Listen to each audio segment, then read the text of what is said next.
Bonjour à tous et bienvenue à notre webinaire sur la cyberassurance. Vous assurez probablement toute votre entreprise contre le feu, le vol, les intempéries, la responsabilité professionnelle et autres. Donc, pourquoi on hésite quand il est question de cyberassurance?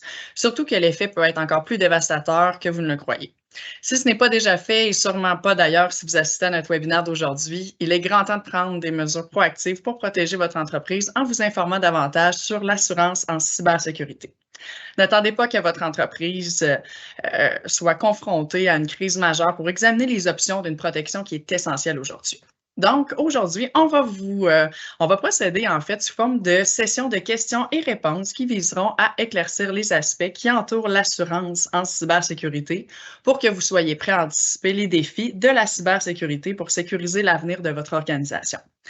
Mais tout d'abord, laissez-moi vous présenter nos intervenants pour le webinaire d'aujourd'hui. Donc, nous avons premièrement Marc-André Laflamme, qui est courtier en assurance de dommages des entreprises chez EGR Incorporé. Bonjour Marc-André et merci d'être avec nous aujourd'hui. Bonjour. Nous avons également Jean-Philippe Gagnon, qui est également courtier en assurance de dommages des entreprises chez EGR Incorporé. Bonjour Jean-Philippe. Bonjour à tous. Merci à vous deux pour votre intervention à notre webinaire d'aujourd'hui. Donc, tel que mentionné un peu plus tôt, la formule du webinaire sera un peu différente qu'à l'habitude puisque nous allons procéder sous forme d'entrevue, plus sous forme justement d'entrevue que de présentation. Alors, voici les questions qui seront posées aujourd'hui. Donc, premièrement, pourquoi avons-nous besoin d'une cyberassurance en cybersécurité? Ensuite, quel est l'impact de la loi 25 sur une cyberassurance? Quels sont les prérequis pour accéder à une cyberassurance? Qu'est-ce qui est couvert par une assurance cybersécurité? Auriez-vous des cas concrets pertinents à partager? Et quel est l'état du marché actuel de la cyberassurance? Alors, nous allons commencer par la première question qui est pourquoi nous avons besoin d'une assurance en cybersécurité. Mais d'abord, avant de passer la parole à nos intervenants, j'aimerais qu'on regarde ensemble certaines petites statistiques qui sont assez percutantes sur le sujet.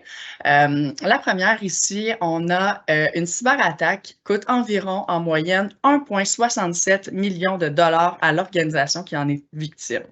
Donc, ça vaut vraiment la peine de prendre ça au sérieux. C'est beaucoup de coûts qui sont à prévoir pour une entreprise, en plus que ce que vous devez prévoir normalement, par exemple, pour un rançon logiciel et tout ce que ça engendre, en fait, d'avoir une cyberattaque. Donc, ça vaut la peine de bien se protéger.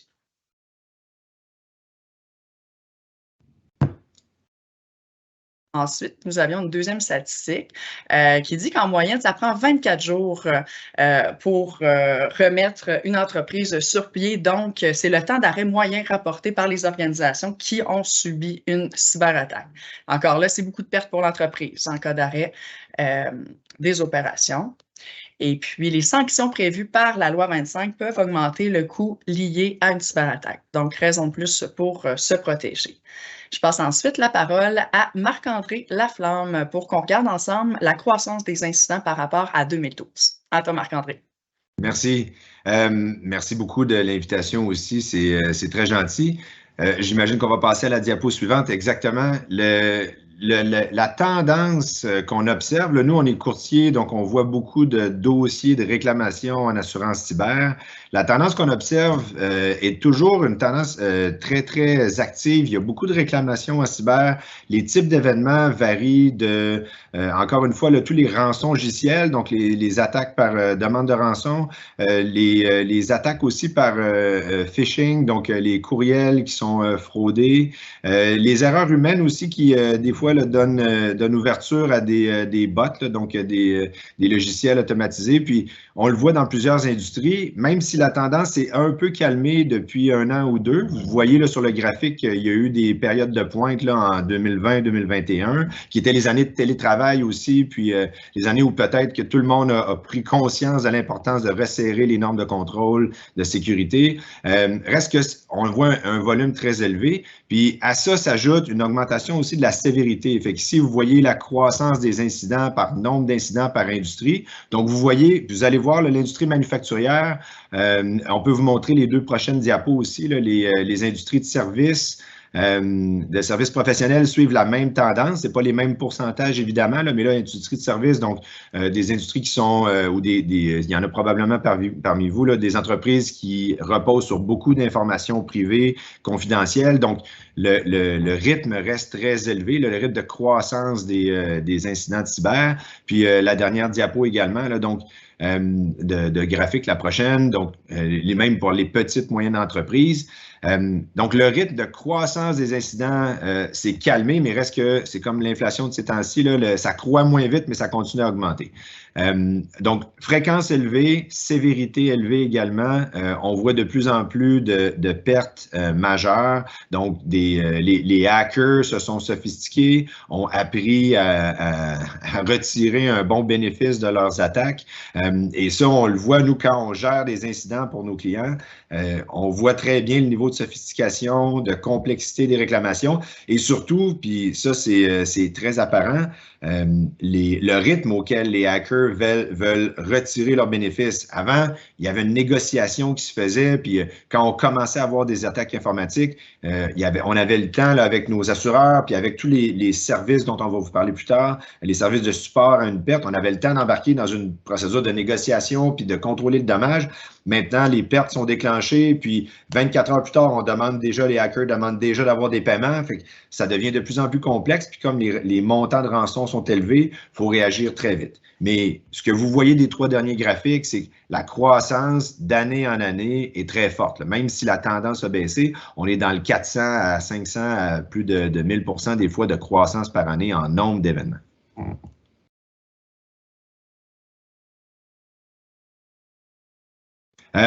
Pourquoi avons-nous besoin d'une assurance cybersécurité? En fait, j'imagine, je serais curieux de vous entendre si on avait la chance là, de vous entendre répondre à cette question-là.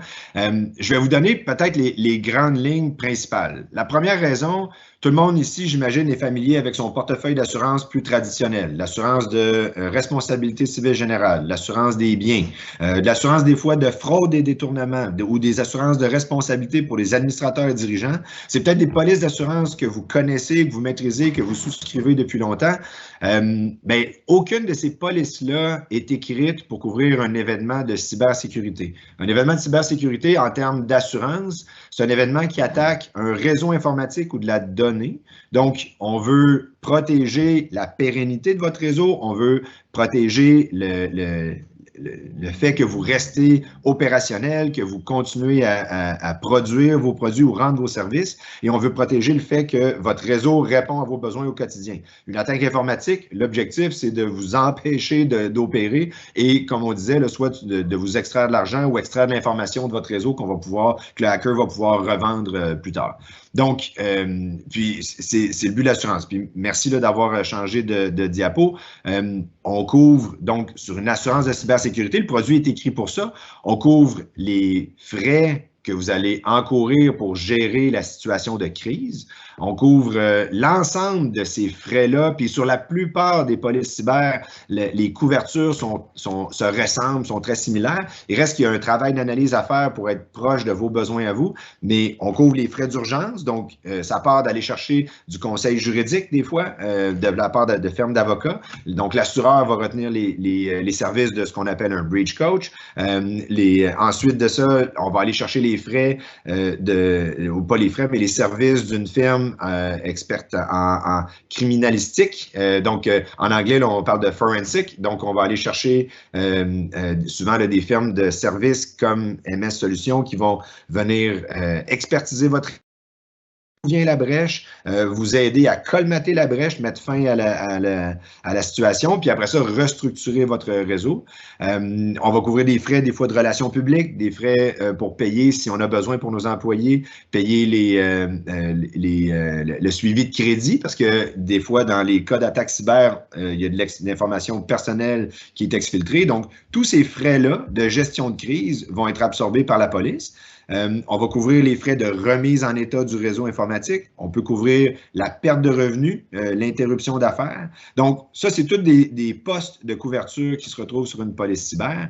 Donc, et tous ces postes de couverture-là ne se retrouvent pas sur les autres polices plus traditionnelles auxquelles vous êtes habitués.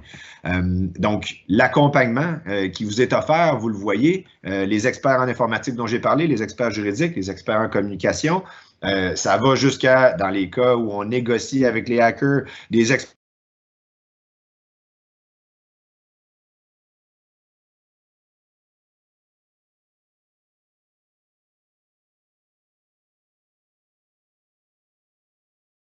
Oh, je pense qu'on avait manqué de connexion. Les experts qui vont essayer de minimiser le montant qu'on aura à payer en rançon. Donc, tous ces frais-là sont absorbés par une police d'assurance. Puis, ultimement, le dernier volet, qui est peut-être moins souvent utile, mais qui, malgré tout, fait partie de la police d'assurance, c'est l'aspect de responsabilité. Parce que le jour où une entreprise se fait hacker, donc donne accès à de l'information, donne accès involontairement à de l'information personnelle, de l'information confidentielle, ben on s'expose aussi à ce que les gens qui vous avaient confié cette information-là se retournent et poursuivent en dommages, dans la mesure où ils subissent un dommage, évidemment. Donc, ça décrit beaucoup la couverture d'assurance cyber qui est, je le répète, pas présente chez des couvertures, dans des assurances plus traditionnelles comme les biens, la responsabilité civile générale, l'administrateur et dirigeant et autres. Merci beaucoup, Marc-André. Ça fait réfléchir. Pour certaines entreprises, je pense que la cyberassurance peut être un concept un peu abstrait, mais de savoir qu'est-ce que ça inclut, je pense que ça permet vraiment d'éclaircir le tout. Mais c'est bien beau vouloir une cyberassurance, mais est-ce que tout le monde est admissible? Ça nous mène à la prochaine question. Quels sont les prérequis pour accéder à une cyberassurance? Pour répondre à cette question-là, je passerai la parole à Jean-Philippe. Merci beaucoup, Alison. Merci à tous d'être présents. En fait, oui, effectivement, que le volet de prérequis là, pour accéder au type d'assurance cyber a évolué beaucoup dans les dernières années. Même dans les derniers mois, en fait, c'est un marché qui est en constance. En mouvement constant, c'est-à-dire dans le sens que les exigences qui sont requises maintenant pour accéder à la couverture d'assurance sont beaucoup plus élevées. La barrière à l'entrée est beaucoup plus élevée que ce qu'on pouvait voir par le passé. Il y a quelques années, puis on n'a pas besoin de reculer là, de dizaines d'années derrière, aux alentours de 2018-2019, la souscription d'une assurance cyber pouvait se faire de façon assez simple, dans le sens qu'on avait un marché où est-ce que beaucoup d'assureurs voulaient développer ce type de produit-là, voulaient être dans le marché, voulaient offrir de la couverture, bâtir un peu un volume également de primes, ce qui a eu pour effet d'offrir des couvertures ou des produits d'assurance qui n'étaient pas nécessairement bien tarifés, ce qui a mené à des situations où est-ce que les assureurs n'étaient pas capables de rentabiliser en fait cette ligne d'affaires-là, puis ça a mené à des décisions de certains assureurs de se retirer du marché ou de réduire un peu la capacité qu'ils étaient en mesure d'offrir. Tout ça est lié au fait qu'il y a eu beaucoup de pertes, puis un peu comme c'est le cas pour l'assurance traditionnelle, l'assurance des biens, responsabilité civile, lorsqu'on est capable de faire une cause, lorsqu'il y a un lien de cause à effet entre l'incident puis ce qui a causé cet incident-là, puis on est capable de mettre en lumière certaines procédures ou certains éléments de sécurité qui étaient manquants pour prévenir ce genre d'événement-là, ben c'est certain que les assureurs posent des questions beaucoup plus précises par rapport à ça. Donc, auparavant, on était en mesure, comme je le mentionnais, de souscrire une assurance sur la base de l'exposé de l'entreprise, les revenus, nombre d'employés, etc. Maintenant, on est beaucoup plus précis. Puis, on porte une attention particulière à tout ce qui est connexion à distance, connexion au réseau là, via les fameux VPN, tout ce qui est connexion à des boîtes courriel ou des bases de données à distance. Maintenant, la protection via authentification multifacteur, donc le fameux MFA, là, dont vous êtes probablement familier avec le terme, devient un enjeu là, qui est extrêmement important et qui est regardé par les assureurs pour être capable d'avoir une certaine protection, un certain contrôle là, sur les différents usagers qui vont se connecter au réseau. Donc, ça, c'est un élément qui est nécessaire là, pour être capable d'aller chercher la couverture.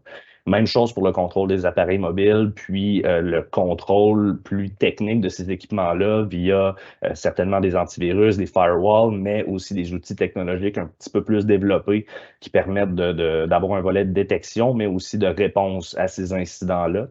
Donc, on parle de fameux EDR, là, de Endpoint Detection and Response ou protection là, des points d'accès, qui est regardé beaucoup par les souscripteurs. Tout le volet de chiffrement de données, encryption, lorsqu'on a des données sensibles sur le réseau devient un enjeu aussi. Puis les assureurs demandent beaucoup d'informations par rapport à cette protection-là.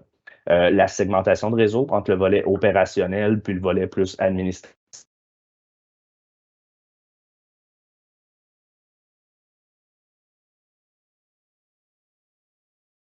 Un incident informatique là, qui proviendrait d'un volet plus administratif pour avoir un impact sur le volet opérationnel. Donc, ça, c'est des éléments qui sont regardés par les assureurs.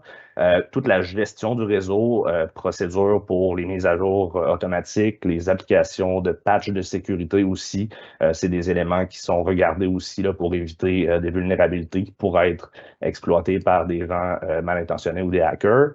Le monitoring réseau, effectivement, ça aussi, c'est important, tout comme les plans de gestion de crise, mais un des éléments qui est regardé aussi, c'est le volet de formation des employés, parce que malgré tous les éléments technologiques qu'on peut mettre en place, le maillon le plus faible de la chaîne reste toujours l'humain. Donc, la formation des employés est très, très, très importante. Donc, on a beaucoup de questions par rapport à ça du point de vue des assureurs pour la souscription des dossiers. Donc, c'est un élément là, qui est regardé pour être capable d'aller souscrire ce type de couverture. Ce qui est peut-être important de mentionner aussi, cette liste-là est importante à garder en tête.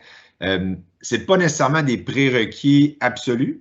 Ça ne veut pas dire que parce qu'on ne répond pas à tous ces points-là, on n'aura pas accès à de l'assurance cyber. Ça veut surtout dire que l'assureur, lorsqu'il va souscrire votre dossier, va tenir compte de ce qui est présent, ce qui est absent, et il va vous poser plus de questions sur votre feuille de route. C'est quoi votre plan pour améliorer la sécurité du réseau en continu? Parce que l'attente légitime de l'assureur, c'est que lui est là pour ramasser les dossiers catastrophiques, faire tout ce qu'il y a à faire en cas de crise. Puis, comme on vous a décrit plus tôt, les couvertures sont très exhaustives. On n'a pas de dossier, nous, où les exclusions, là, on a toujours peur des exclusions en assurance, là, mais on n'a pas eu de dossier où les exclusions viennent nuire à la couverture d'assurance. Les exclusions sont très standards, puis ne visent pas à dénaturer là, la couverture d'assurance. Mais l'assureur, lui, s'attend à ce que ses clients fassent une maintenance en continu puis une amélioration en continu du réseau pour que, dans le temps, parce que tout ça évolue, là, ce qu'on a comme mesure de prévention aujourd'hui va déjà devoir être mis à jour l'an prochain. Donc, l'assureur va s'attendre à ce qu'il y ait une certaine amélioration en continu qui soit faite. Donc, ce n'est pas une barrière absolue, c'est plus des prérequis qu'on doit adresser ou qu'on doit au moins planifier dans notre croissance. Parfait, merci à vous deux, c'est très clair. Puis, Jean-Philippe, qu'est-ce qui est couvert exactement par une assurance en cybersécurité? Bien, l'assurance cybersécurité a une particularité dans le sens que c'est une police qui a deux chapeaux principaux, en fait, comme on ne voit pas nécessairement dans l'assurance courante en tant que telle. L'assurance cyber-risque, en fait, les deux particularités ou les deux plus grandes garanties là, ou sommaires de garantie qu'on peut faire, c'est que c'est une police qui va couvrir, oui, certainement le volet de dommages directs qu'on appelle dans le marché de l'assurance pour le volet first party, donc vraiment les coûts qui sont encouru là, par l'entreprise qui est victime d'un incident cybernétique. Marc-André en a parlé tout à l'heure avec les différents intervenants qui peuvent être appelés à répondre, mais certainement que cette couverture là, de dommages directs ou first party, en fait, on peut faire le parallèle avec une assurance bien, si on veut, dans le sens que c'est une assurance pour vraiment les dommages subis directement par l'entreprise. Donc, ces couvertures-là là, vont comprendre certainement les frais d'urgence pour répondre à l'incident. Donc, Marc-André parlait de criminalistique tout à l'heure, vraiment faire l'investigation sur le réseau, comprendre d'où est-ce que la brèche vient, puis la circonscrire certainement, mais aussi extérioriser cette menace-là, puis éviter aussi là, qu'on puisse réintégrer une menace latente, par exemple, en rentrant des copies de sauvegarde qu'on pensait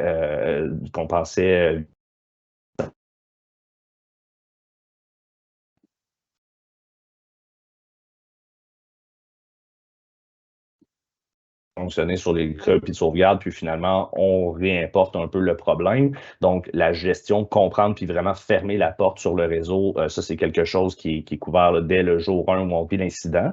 Le volet de paiement de rançon également, de négociation, comme Marc-André le mentionnait, là, avec les hackers, il y a des firmes vraiment spécialisées là, pour négocier, pour comprendre un peu la véracité ou la légitimité des demandes aussi, là, parce que malheureusement, il y a certains groupes qui sont reconnus pour certaines attaques mondiales, puis on sait qu'on connaît un peu leur façon d'opérer. Donc, tout l'échange d'informations qu'on va avoir avec ces personnes mal intentionnées-là, ce sont des coûts qui sont couverts par l'assurance cyber au niveau du dommage direct. Le frais de reconstitution des données, effectivement, parce que dans certains cas, c'est possible que les données aient été accédées, aient été soit altérées ou détruites, donc qu'on ait à rebâtir une liste de clients, rebâtir des plans, par exemple. C'est le genre de coût qui est couvert par l'assurance pour le volet de dommages directs. Également, le volet d'interruption d'affaires et frais supplémentaires, donc des entreprises, par exemple, de vente au détail ou des entreprises manufacturières qui se voient dans l'impossibilité d'opérer, puis où est-ce qu'il y aurait des pertes de revenus qui seraient encourues. En fait, la couverture s'applique, comme je faisais le parallèle tout à l'heure avec l'assurance bien, c'est un peu le même volet, là. Par exemple, si on avait justement là, un dommage physique en tant que tel, notre police bien a un volet d'interruption d'affaires, c'est la même chose pour la couverture en cyber. Donc, ça, c'est pour le premier volet. L'autre volet, puis qui va faire peut-être un parallèle avec la prochaine section là, au niveau de la loi 25, c'est au niveau de la responsabilité. Donc, tous les recours qui pourraient être dirigés envers l'entreprise par rapport aux données qu'on détient, donc de la donnée d'employés, de la donnée de tierces parties, en fait, qui seraient divulguées, qui seraient accédées sans le consentement, tous les frais de gestion de cette réclamation-là, de frais de défense en tant que tel, puis ultimement, l'indemnité payable, le volet responsabilité le prend. Puis, le volet aussi responsabilité de réseau. Donc, si on est responsable suite à un incident cybernétique, d'avoir été un peu un pass-through, une passerelle là, pour faire parvenir un logiciel malveillant ou une attaque informatique, ben, on peut être poursuivi pour ça. Puis, c'est le volet de la responsabilité civile, du volet de l'assurance cyber. Même chose pour les pénalités réglementaires avec la loi 25, puis ce qui en découle. Puis, je pense que c'est un bon parallèle pour la prochaine étape ou la prochaine discussion de la slide avec la loi 25. Oui, merci Jean-Philippe. Justement, comme tu l'as mentionné, la loi 25, dont la phase 2 est entrée en vigueur en septembre dernier, ce serait quoi donc l'impact de la loi 25 sur une cyberassurance? Je passe la parole à Marc-André. C'est une très bonne question que beaucoup de gens se sont posées, puis encore on se pose, puis même nous, on se re-questionne à chaque fois, est-ce qu'il y a vraiment un impact? Parce que la réalité, les polices d'assurance cyber sont déjà montées, structurées pour répondre à des volets de responsabilité réglementaires, statutaires. Donc, c'est rare que dans une police d'assurance, en général, le traditionnel, celle que vous connaissez peut-être un peu plus, un peu mieux, c'est rare qu'on couvre des amendes et des pénalités. Pourtant, les polices d'assurance cybersécurité sont déjà écrites pour que dans la définition des dommages, on englobe aussi tout ce qui est amende et pénalités. Puis pour ceux d'entre vous qui êtes familiers avec le GDPR, qui sont les normes européennes, qui sont beaucoup plus contraignantes que la loi 25, puis il y a même des normes américaines aussi, dépendamment des États, qui exigent un aspect de contrôle des informations, de reddition de compte lorsqu'on vit une attaque de cybersécurité. Donc, il y a beaucoup de normes à respecter maintenant, dépendamment des juridictions où on fait affaire. Et si on est en défaut de ces normes-là, il y a des pénalités applicables, mais les polices étaient déjà écrites pour ça. Donc, la loi 25, à proprement parler, n'a pas eu d'impact sur la rédaction de la police d'assurance. Il n'y a pas de nouveaux avenants, de nouvelles garanties ou de nouvelles exclusions qui sont nécessaires. Par contre, il y a quand même des effets indirects.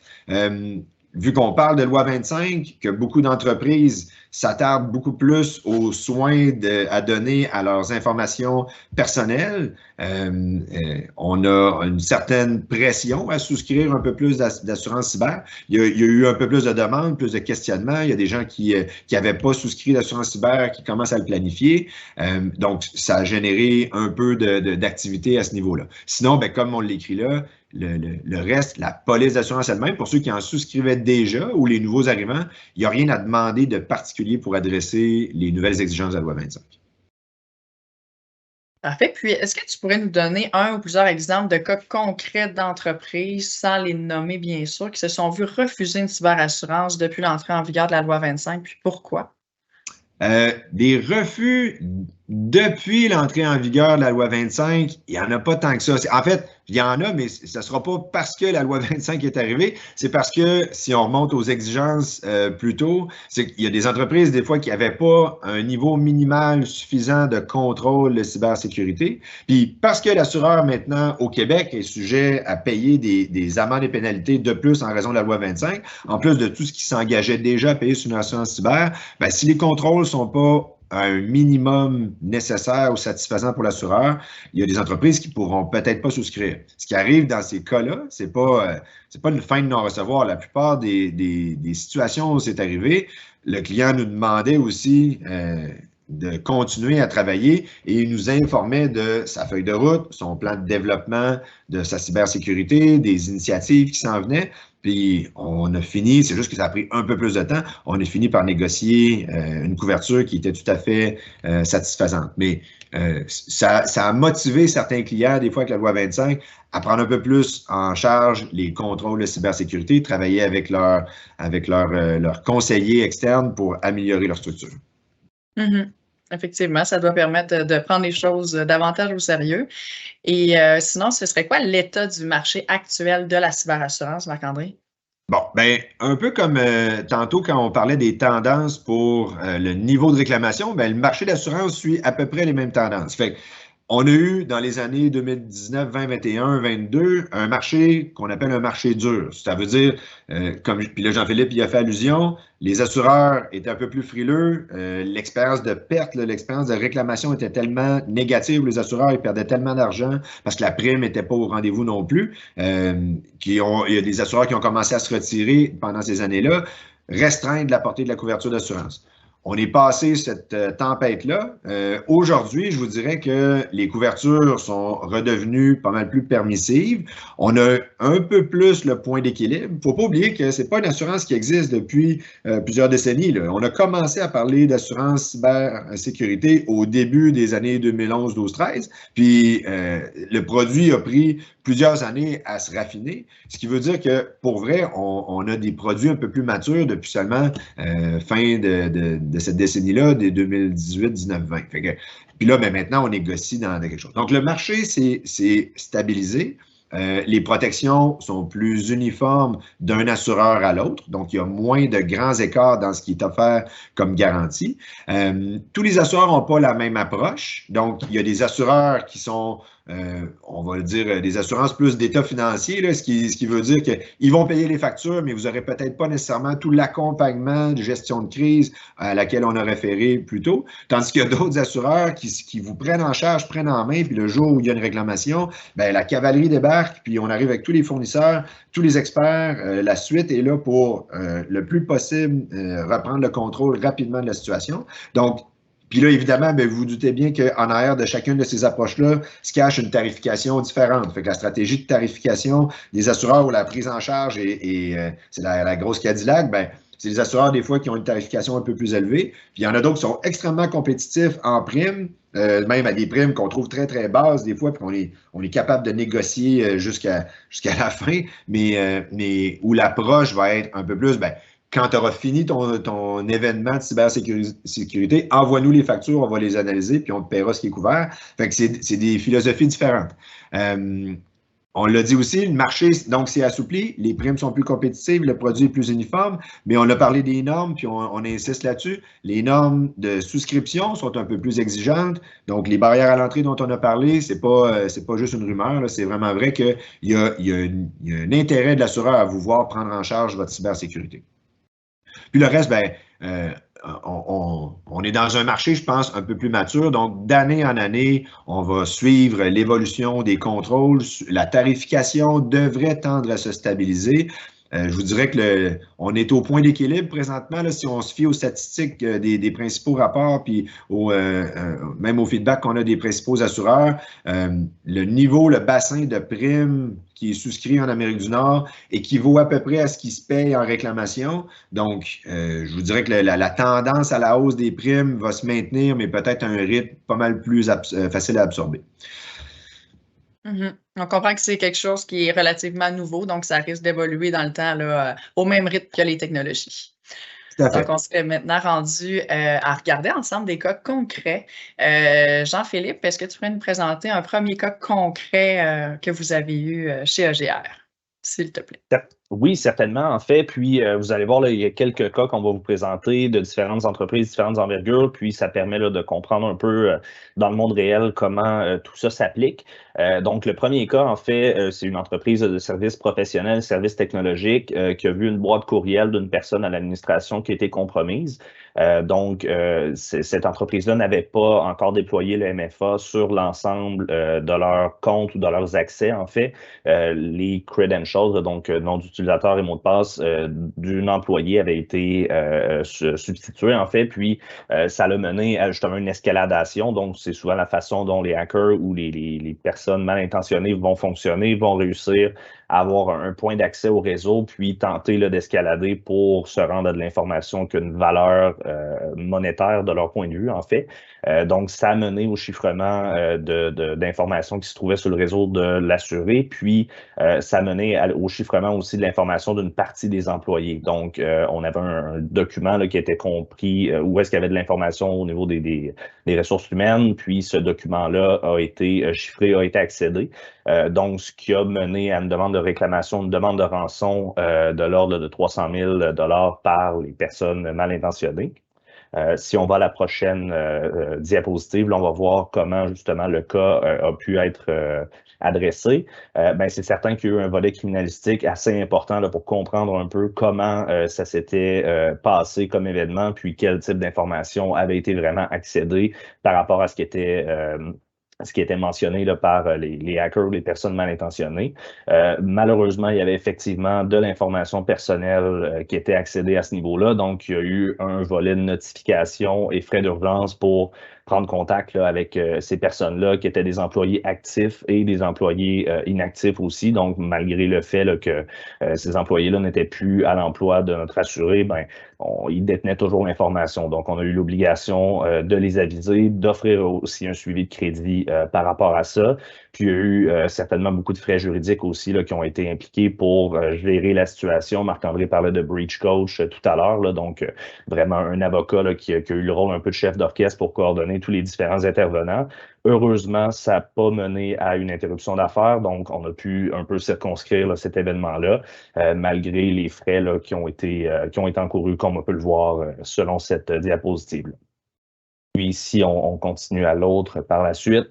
C'était une entreprise justement de services professionnels, services technologiques, environ 12 millions là, de revenus annuels, des employés, une cinquantaine d'employés. On avait des dossiers au niveau des employés, mais aussi au niveau de certains partenaires, certains fournisseurs. Donc, ces entreprises-là, fournisseurs, clients, ont dû être avisés, ce qui a fait que ça a généré là, des coûts en termes de notification aussi. Puis, c'est une prime d'assurance qui est aux alentours de 10 000 $. Donc, on peut voir là, que la prime par rapport à ce qui a été payé, il y a quand même un écart là, qui est assez important par rapport à ça. Si on continue pour le deuxième cas, celui-là, en fait, c'est une entreprise manufacturière de beaucoup plus grande envergure, par contre, mais qui a un exposé mondial. Puis on voulait vous le démontrer parce que il y a certaines incidences là, par rapport au fait de détenir la donnée sur différents employés qui peuvent se trouver un petit peu partout dans le monde. Puis aussi par rapport au fait que cet incident-là a découlé d'une migration de système informatique. Dans ce cas-là, c'était une acquisition. Dans d'autres cas, ça peut être simplement une migration là, vers un système informatique un peu plus moderne, vers le cloud, par exemple, par rapport au serveur physique. Donc, on avait toujours un serveur physique qui n'était plus supporté par le manufacturier.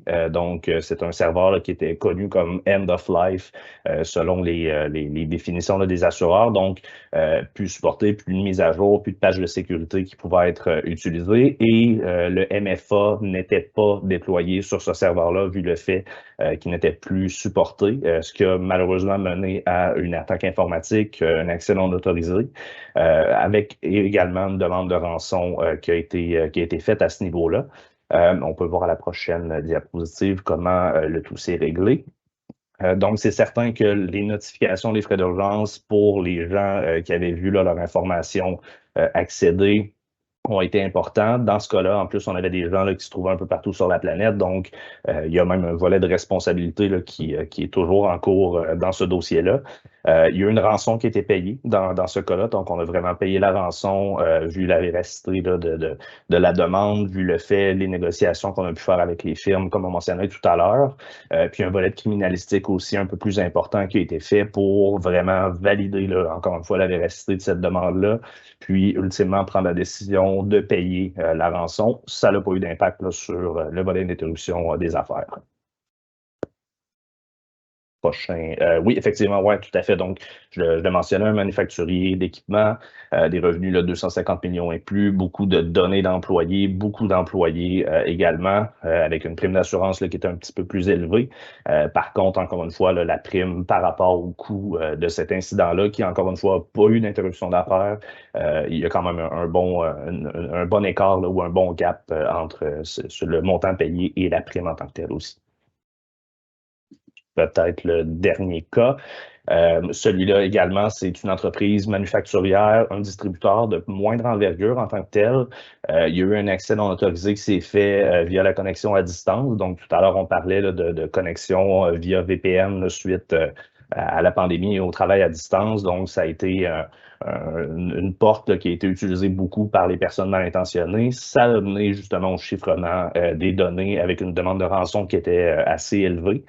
Par contre, comme on va voir à la prochaine slide, c'est qu'il y a eu beaucoup de travail qui a été fait au niveau de la notification puis des frais d'urgence. Par contre, on s'est rendu compte rapidement là, que l'attaque n'avait pas causé autant de dommages que ce qu'on anticipait vu le montant de la rançon. Donc, on a été capable de travailler rapidement là, avec des entreprises pour le volet criminalistique à moindre coût pour circonscrire tout ça. Puis, il y a eu aussi des frais juridiques pour la notification aux différents partenaires, aux différents clients. Puis heureusement, les copies de sauvegarde étaient à jour, avaient été testées. Donc, le volet d'interruption d'affaires ne s'est pas concrétisé en termes de pertes par rapport à ça. Puis peut-être la dernière slide, juste pour, dans le fond, démontrer là, que c'était une entreprise environ de 15 millions, pas énormément d'employés, pas beaucoup de dossiers par contre, mais beaucoup de dossiers de fournisseurs. Donc, c'était pas de l'information qui était critique par rapport à ça. Puis, encore une fois, là, une prime par rapport au montant payé là, au total, là, qui est quand même, qui représente un écart important, là, certainement. Merci beaucoup, Jean-Philippe. Oui, vas-y, Marc-André. Je pense que tout le monde le comprend. L'objectif de donner des cas concrets, c'est simplement d'illustrer, qu'il y a différentes envergures d'entreprises qui sont visées. Puis ça, je pense que tout le monde le sait, j'apprends rien à personne. Les primes d'assurance aussi varient en fonction de l'envergure, en fonction du type de risque. Mais bon an, mal an, le dicton, c'est pas si je vais être attaqué, mais quand est-ce que je vais l'être. Donc, les assureurs, eux, calculent leur rentabilité des fois sur une période de 10 ans. Puis ils disent, moi, si je charge tant de primes d'assurance sur 10 ans, techniquement, sur la moyenne de mes dossiers, je vais m'en sortir avec un profit. Point de vue assuré, pour les entrepreneurs d'entre vous qui êtes ici, c'est le calcul inverse. Moi, je peux calculer combien je vais payer de primes sur 10 ans. Puis là, là, on a mis des primes de 10 000, 12 000 pour les cas vécus, mais on aurait pu sortir plusieurs autres cas où les entreprises payaient 5 000, 6 000, 3 000. Puis on en a des cas où c'est des centaines de milliers de dollars en prime d'assurance. Mais en bout de ligne, le calcul est toujours le même. Si je paye ma prime d'assurance sur 10 ans et que je m'attends à un moment donné à être attaqué, puis qu'on commence à évaluer l'envergure potentielle d'une perte en additionnant les coûts typiques qui sont couverts, vite, on arrive à un point où on se dit que c'est un investissement qui, quand il est bien négocié puis quand il est bien structuré comme couverture d'assurance, qui est un beau complément à tout l'investissement qu'on fait en TI puis en cybersécurité.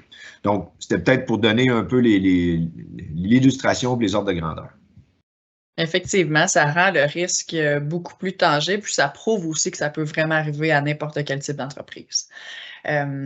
Donc, maintenant, en fait, on aimerait vous démontrer comment on peut vous aider à remplir les prérequis pour votre cyberassurance chez MS Solutions. Donc, premièrement, on a des solutions d'infogérance pour vous accompagner dans les exigences des assureurs, en fait. Puis, on a aussi un service de cybersécurité qui peut vous aider à minimiser les risques, protéger vos données, puis respecter les hauts standards en matière de cybersécurité cybersécurité. Puis en terminant, on a aussi la plateforme Vigilance pour sensibiliser l'ensemble de vos employés sur l'hameçonnage grâce à des simulations d'hameçonnage puis des formations en continu qui se renouvellent à chaque année. Alors, on est maintenant rendu à la période de questions. On a reçu 2 questions ici. La première, à quoi peut-on s'attendre comme montant pour une prime d'assurance cybersécurité? Bien, comme on a illustré, là, les primes, la réponse va varier en fonction de l'industrie dans laquelle vous évoluez. Donc, il y a des industries plus critiques, plus à risque. Fait que si c'est une industrie de service qui repose beaucoup sur des données personnelles confidentielles, attendez-vous, puis que vous avez une certaine envergure, un certain chiffre d'affaires avec un bon nombre d'employés et tout, bien là, attendez-vous à ce que les assureurs visent des primes minimum. Puis là, ben, j'ai peur de vous citer des chiffres parce que c'est tellement variable, mais je peux vous donner des exemples. Il y a des assureurs, comme je disais, où la prise en charge est un peu moins élevée, qui ont des primes de quelques milliers de dollars pour des plus petits risques, plus petite envergure, donc 3, 4, 5 000, on peut encore voir ça. Il y a plusieurs assureurs qui sont positionnés puis qui ont dit, moi, mon minimum maintenant, parce qu'on l'a parlé là, du point d'équilibre entre la prime et les pertes payées, il y a des assureurs qui sont positionnés qui ont dit, ben moi, ça va être minimum 10 ou 15 000 dollars, peu importe l'envergure du risque. Puis après ça, ben, si vous êtes une grande entreprise puis que vous avez plusieurs dossiers critiques sous votre responsabilité, ben là, on peut parler de quelques dizaines de milliers de dollars à quelques centaines de milliers de dollars de primes. Puis là, ben, encore une fois, là, tout ce que je vous décris là, c'est pour souscrire 1 ou 2 millions de limites. On a des clients après ça qui veulent souscrire des tours de 10, 15, 20, 50 millions de limites. Donc, dépendamment, encore une fois, de l'envergure du risque. Moi, je vous dirais, lorsque vous magasinez pour la première fois une couverture cybersécurité, concentrez-vous sur le premier million parce que ceux qui sont non assurés aujourd'hui, le but déjà d'aller chercher 1 million puis de couvrir la majorité des événements va être nettement plus que de penser tout de suite à souscrire 2, 3, 4, 5 millions de limites d'assurance. Donc là, vous allez vous trouver un peu plus près des primes vers le bas de la fourchette dont je parlais. Là. Soit les très basses primes si vous êtes une plus petite entreprise ou si vous avez un peu plus d'envergure, vous êtes dans des industries un peu plus critiques, bien, les 10 à 15 000. OK. Donc, c'est vraiment du cas par cas. C'est sûr. Sinon, en combien de temps on peut souscrire à une cyberassurance, peut être couvert par rapport au risque? Je vous dirais, encore là, on peut faire ça des fois en 24 heures pour des plus petits dossiers. Donc, quand on a un appel, que le dossier, on va parler d'une PME, puis que le risque est bien connu, qu'on est capable vite de délimiter les premiers paramètres. Là.